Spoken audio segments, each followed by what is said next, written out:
Thank you, Councilwoman. Councilman Littlefield. I don't have any questions, John. You can sit down. I'm just going to make a few points here. After 10 years, I pretty well can predict what you're going to say. But I have to say, in the 10 years I've been up here, I thought I'd seen it all, and that I would never see anything new. But this is the first time where I've actually seen tonight the zoning attorney admit that an official document doesn't mean what it says, and that residents can't depend on what it says. Now, I've actually believed that for quite some time, but this is the first time I've actually heard anybody actually say it. So, you know, I could go on for hours about what's wrong with the process here. The mysteriously appearing documents that suddenly appear after the residents suddenly point out they exist. You know, the question of what this project really is. Is it going to be condos? Is it going to be apartments? A lack of protection for the residents if these turn out to be, as most residents suspect, and as the price point would seem to indicate, rental units. Well, you know what? By the time we get done approving this, which I suspect will happen here tonight, there's no protection for the residents. If they turn out to be correct, which I'm sure they will, there's no way to go back and say, hey, you said these would be owner-occupied. It'll be too late then. Which, by the way, is actually an extension of the old empty lot dodge, which is, and this I've actually heard for 10 years over and over, my project is better than an empty lot. No, an empty lot, something else can be developed on. A bad project you're stuck with for decades.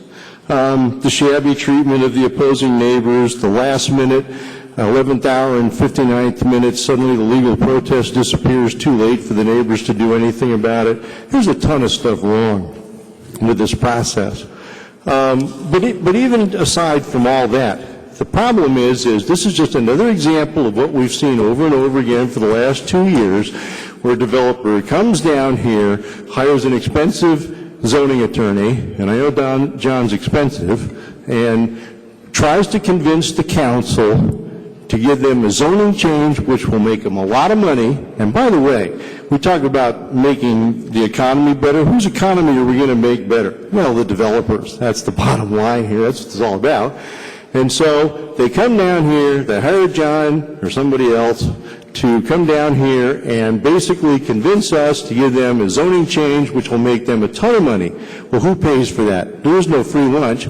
The neighbors. And guess what? All the neighbors are opposed. Oh my God, they came up tonight and they said they were opposed. They sent me emails, letters. Probably there's a carrier pigeon out there looking for me to come in with somebody's letter of opposition. And you know, the question comes up, and I ask this every time, who are we representing? Are we supposed to represent the developer, or are we supposed to represent the residents? We are supposed to represent the residents. And for that reason alone, the unanimous opposition of the residents, the fact they hate it, the fact that they believe, and I remember the whole reason I ran for council is I remember back in the 90s, I was down here back when Sam Campana was mayor, and we approved some, not we, I was not on the council then, the council approved some outrageous development that the neighbors all hated, and I remember Mayor Campana said at the time, well, you know what? I know you don't like this project, but you'll learn to love it. And that was the moment when I said, you know, I got to do something about this. And that's how I got into this. A fat lot of good it's done me. But the bottom line here is the residents hate it. They believe it's going to lower their property values and quality of life. And frankly, if it comes down to the developer saying it's going to be wonderful and the people who actually have to live next to it hating it, I'm going with the residents on this. And there's only one other thing I'd like to throw in. There is something else I have, well actually there's two other things that are new here that I've never seen before. One is the concept of fenced-in open space. That's going to be an interesting thing to look at. That's kind of like real estate emergency, which actually came from you, John, back in the waterfront. So thank you for improving my lexicon here. The other thing was the question of the election.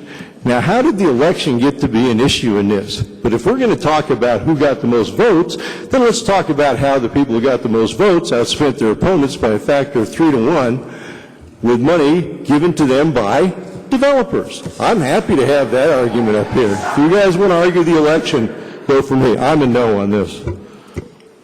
Thank you, Councilman.